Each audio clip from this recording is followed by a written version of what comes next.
So, pupunta pa tayo ngayon mga kabayan. Tuloy-tuloy pa rin po tayo sa paghahanap. No?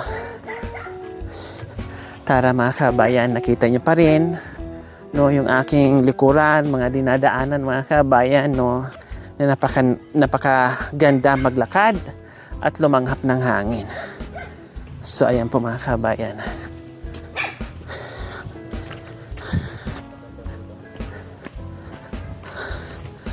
Ang sarap dito mga kabayan, no?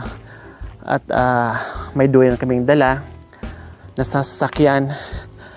Katulad niya may malaking kahoy, no? Maglagay ka ng duyan dyan, no? Magpahinga ka. Diyos ko, ang sarap na ng tulog mo. Kung mayroon kang daladalang duyan. Kailang, syempre, hindi tayo makakarami ng vlog, no? Baka tamarin na tayo pag naumpisahan na magpahinga tayo. Tapos makatulog tayo dyan, baka wala nang mangyari, no? Hindi na tayo makablog. So, ayan po mga kabayan, yung bahay na yan. Kita nyo? So, yun po yung pupuntahan natin. Hindi ko alam kung may tao ba dyan or ano dahil mukhang abandon or walang nakatira dito. Tao po! Tao po! Ay, may tao. Hello! Ayun, may tao. Hello, tatay. Kumusta po kayo dito sa bundok at sa sira-sirang tinitirahan na bahay, tatay? Kumusta po kayo dito? Mabuti naman po. Mabuti naman. Sino pong kasama niyo po dyan? Yung misis O, nasaan na po? pumunta po sa kasbo. Sa bayan. Ano pong ginawa? Na, ano yung mga bata, yung mga apo ko. Na-miss niya po. Kaya pinunta. Pumasyal sa anak nyo para makita yung mga apo. Buti hindi po kayo sumama. Hindi po siya pong, sabi ko sa kanya, kayo na lang pong pumunta sa mga apo. Dito na lang po ako. Para may maiwan dito. Kumusta naman dito, tatay? Mabuti Sa naman. gabi, sa ulan, hindi ba kayo nababasa dyan? Maano po ng mga ulan. Dito lang po kami nagsiksikan. Tatlo lang po kami. Saka yung bunso ko. Bunsong anak nyo Lalaki at po. yung misis nyo. Anong pangalan nyo po, tatay? Edwin po. Si tatay Edwin, ilang taon na po kayo? 70 po.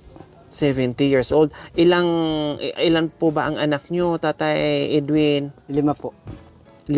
So, isa na lang ang walang Oo. asawa na kasama niyo po dyan. Pwede ba ako makapasok dyan, tatay? Pwede po.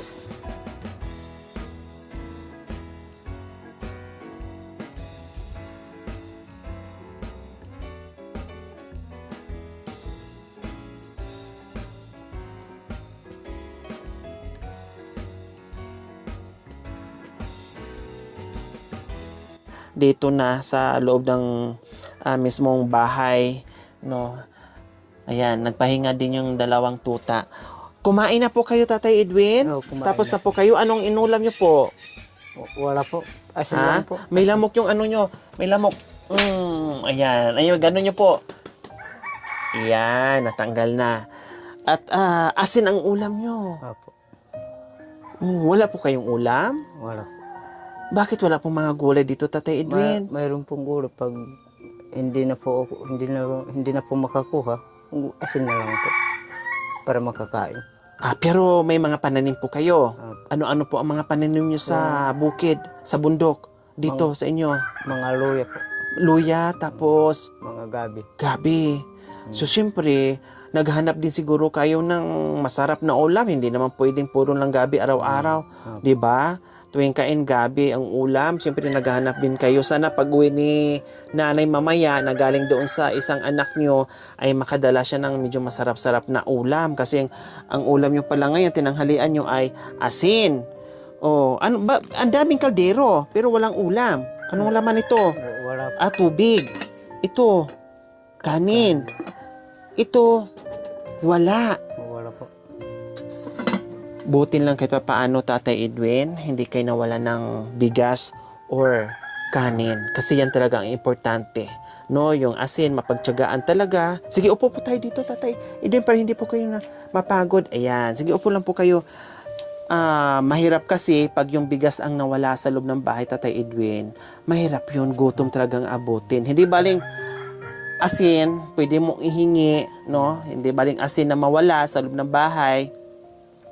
Kasi pwede mo maihingi sa kapitbahay, manghingi ka lang ng konti, pwede mo nang iulam. Pero ang bigas. So ayan po mga kabayan, nandito tayo ngayon sa loob ng bahay ni Tatay Edwin.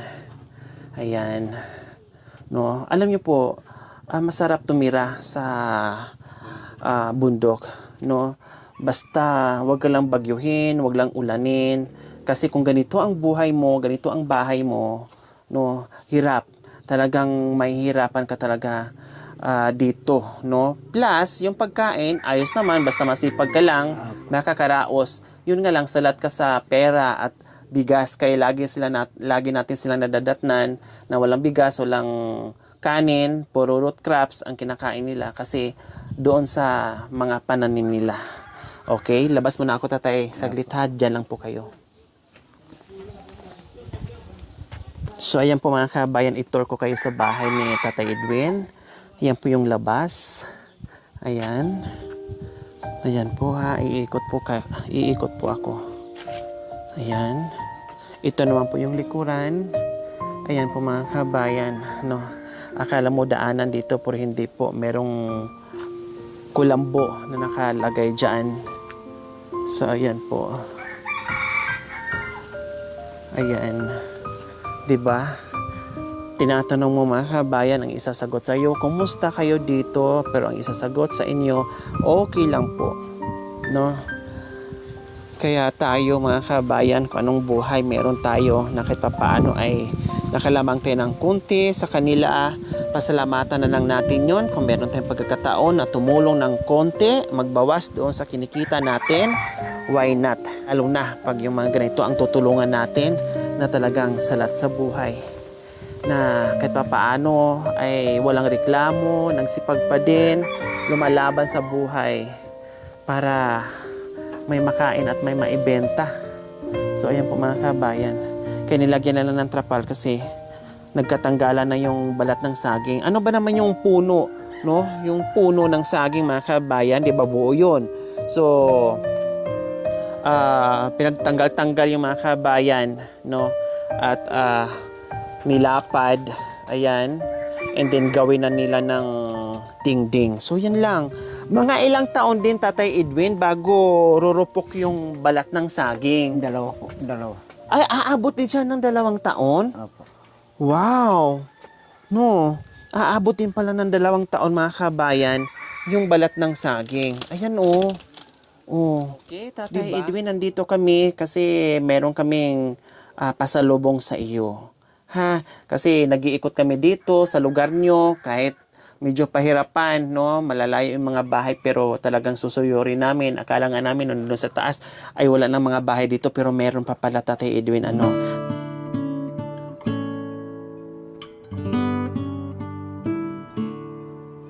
Meron ka pang cash. Oh, bibili kayo mamay ng ulam. No? Ibibigay ko na lang po kay commander ko ito. Commander, Para siguro ang tapang-tapang ng asawa nyo. hindi po. Ha? Mabait lang po ako sa kanya. Wow! Joke lang yung tatay. Puti na yung buhok namin dalawa. Inabot kami ng ganyan.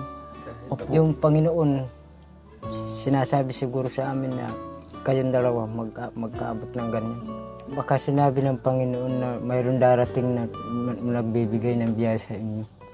Yun ang pinapaano namin sa mga Panginoon na yun maganda pala yung Panginoon. Kahit na nandoon ka sa bahay, binibigyan ka ni Lord na May dumadating na biyaya. Anong sasabi niyo po mamaya sa asawa niyo? pag dumating niya po mamaya, sabihin ko sa kanya, ako na lang yung dinatnan dito sa bahay, kahit wala ka. Ayos naman po yung pag-uusap namin. Walang hindi Maganda. maganda. Oh, magugulat at matutuwa siya, Tatay Edwin, no? Opo. Sa biyayang natanggap mo ngayong tanghali. Opo. Okay, so sige. Maraming salamat po sa walang sawang pagmamahal from Ate Daisy. Maraming salamat po sa inyong ginito ang puso. Naway pagpalain po tayo ng Panginoong Diyos araw-araw. Naway ibigyan po tayo ng kalakasan ng katawan sa araw-araw. Naway ibigyan pa tayo ng mahabang buhay. Pang sa ganun, marami pa tayong matulungan na gaya nitong pamumuhay. So mga kabayan, huwag niyo pong kalimutan, paki-share, subscribe sa aking YouTube channel, Lori Aquino Talita. Maraming salamat po. God bless us all. Bye, Tatay Edwin. Bye-bye.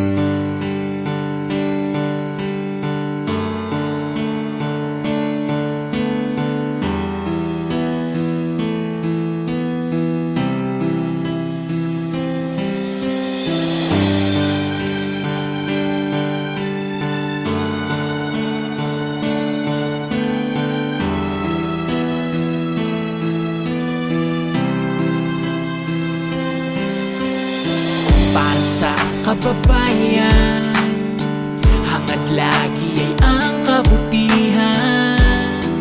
Para sa inyo ay di magbabago, laging nandyan at handang tumulong sa mga kapwang nangangailangan. Tutulong hanggat kanyang makakaya, maging mabuti lang ang kalagayan. Kahit gaano man kalayo ay pupuntahan, basta palagi nyo lamang natatandaan na merong Lori Aquino Talita, handang tumulong sa mga kababayan. Sa mga sponsors na laging nandyan, mga YouTube members na laging nandyan, viewers at followers na di nawawala, nakaabang sa mga video niya. Siya ang inyong kababayan na maaasahan at tutulong sa nangangailangan. Di magbabago para sa inyo at mabuti ang hangarin sa kapwa Pilipino. Lori Aquino Talita, Lori Aquino Talita, mabuti ang puso, di kayo hahayaan, tutulong sa mga kababayan. Kahit na gano'n man katarik, bundok dagat man tatawirin, basta maging masaya, susuyurin kahit madilim. Basta nangangailangan, kanyang tutulungan at di pababayaan. Mga tao sa lansangan, mga matatanda o bata ay tutulungan. Lagi niyong tatandaan na nandyan siya, di mawawala sa kababayan. Anumang unos ang dumaan, problema ay malalampasan. Merong Lori Aquino Talita na palaging maaasahan. Subscribe ka na para sa ating mga kababayan. Siya ang inyong kababayan na maaasahan at tutulong sa nangangailangan. Di magbabago para sa inyo at mabuti ang hangarin sa kapwa Pilipino. Lori Aquino Talita, Lori Aquino Talita, mabuti ang puso, di kayo hahayaan, tutulong sa mga kababayan. Siya ang inyong kababayan na maaasahan at tutulong sa nangangailangan. Di magbabago para sa inyo at mabuti ang hangarin sa kapwa Pilipino. Lori Aquino Talita, Lori Aquino Talita, mabuti ang puso, di kayo hahayaan, tutulong sa mga kababayan. Siya ang inyong kababayan na maaasahan at tutulong sa nangangailangan. Di magbabago para sa inyo at mabuti ang hangarin sa kapwa Pilipino.